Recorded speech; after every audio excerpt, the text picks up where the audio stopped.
quoi le mariage? Une question importante que j'ai reçue d'un étudiant.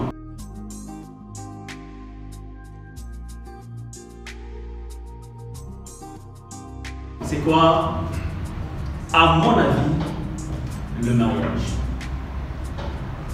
Je sais que vous êtes encore très jeune et que beaucoup de jeunes aujourd'hui aspirent au mariage étant jeunes. Mais une chose importante à savoir premièrement, on ne se marie pas parce qu'on brûle, bien parce qu'on veut avoir une personne avec qui, à la maison, on va jouir des plaisirs. D'accord? Le mariage est instauré par Dieu premièrement. D'accord? Il faut se marier. D'accord? On se marie pour s'unir. D'accord?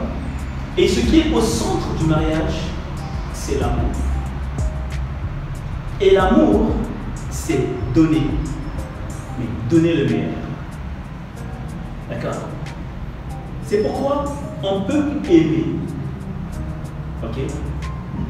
Mais l'amour demande toujours des sacrifices. Donc c'est pourquoi on peut sacrifier sans aimer. Mais on ne peut pas aimer sans sacrifice.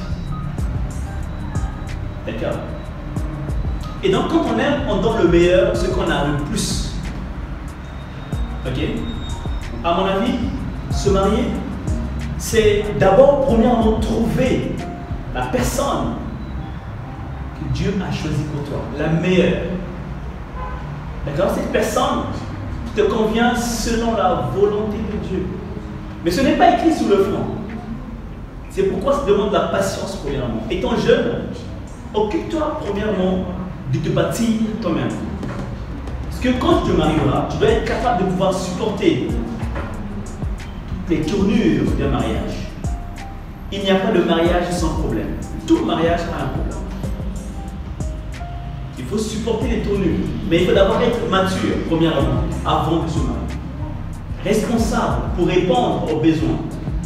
On ne peut pas avoir un enfant et ne pas être capable de gérer l'enfant ou bien de répondre aux besoins de l'enfant ou bien d'une femme. Il faut pouvoir répondre à cela. Et c'est pareil pour les filles aussi. Il faut être une personne mature, capable de gérer un mari. D'accord? Donc, c'est aimer, trouver l'être qui nous convient, l'être selon Dieu, l'être qui est réciproque à nos valeurs. D'accord? Mais les valeurs essentielles, les meilleures valeurs sont celles de l'amour, basées sur le respect, l'empathie, mais plus profondément le sacrifice. Sacrifier, c'est donner le meilleur. Être prêt à vivre pour l'autre. Donc on s'unit pour être un, unis et être un comme une seule chair. C'est pourquoi tu ne peux pas taper ta femme, tu ne peux pas parler mal contre ta femme. Parce que au centre, il y a l'amour. Et donc, donner le meilleur. Merci pour ta question. Et prends ces petits matériaux et donc je donnerai plus peut-être les jours à venir.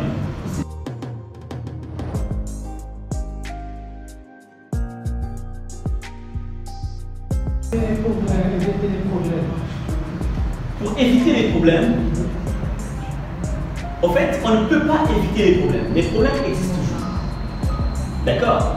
C'est pourquoi, quand on aime plus, les problèmes ne sont pas plus que l'amour. Il n'y a pas de problème qui est au-dessus de l'amour. Si les problèmes sont ici, l'amour est au-dessus. C'est pourquoi aucun problème ne peut briser un mariage fondé sur l'amour. Aucun problème ne peut briser un mariage fondé sur l'amour.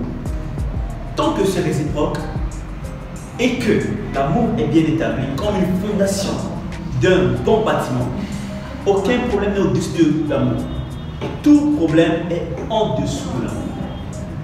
Donc on ne peut pas les éviter, mais on peut les vaincre, les surmonter et trouver des solutions exactes.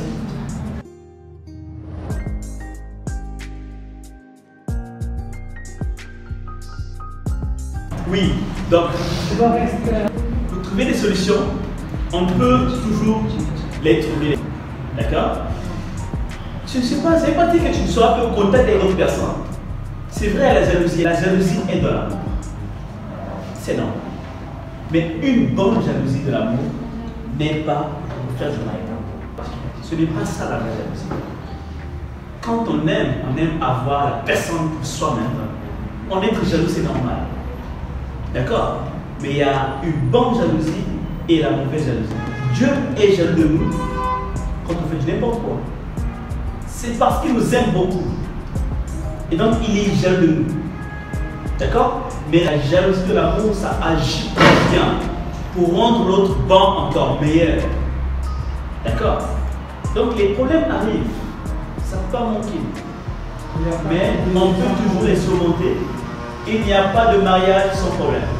Il n'y a pas de vie sans problème. Et il n'y a pas de vie sans problème. Oui, merci champion. C'est agréable.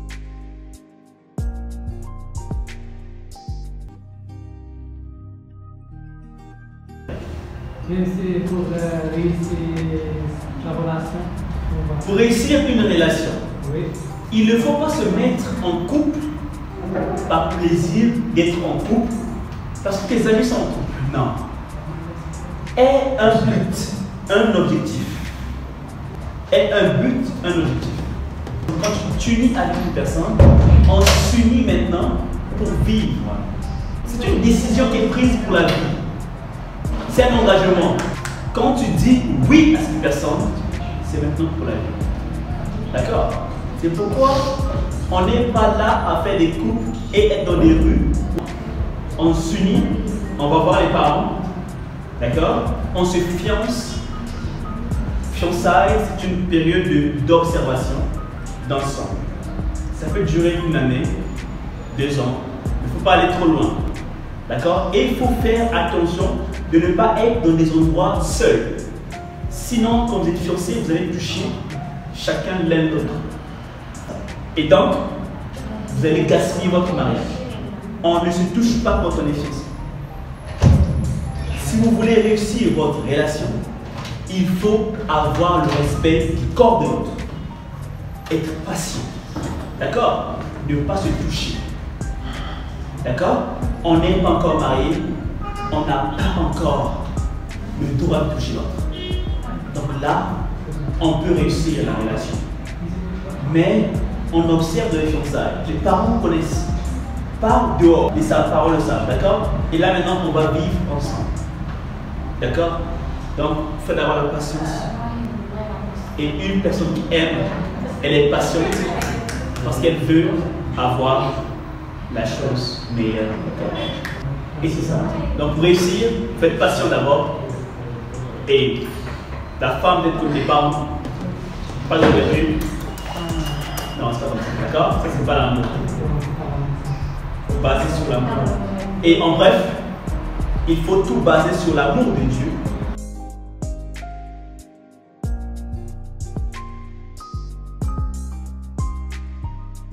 Quand il y a l'amour, la relation est solide. D'accord? Quand il n'y a que l'amour sexuel, sensuel, les sentiments, il n'y a pas de relation solide. Donc la relation dépend maintenant des circonstances, des épreuves. Comment on est en train de vivre. Si tout va bien aujourd'hui, on est content.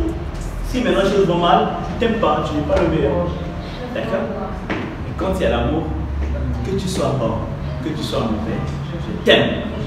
Parce que une des choses qui montre que tu aimes une personne, c'est lorsque les défauts de l'autre ne te font plus mal. Tu embrasses ses défauts.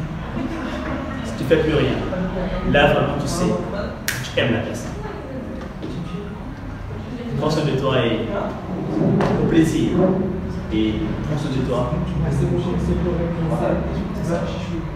Je suis là pour ça. Merci monsieur.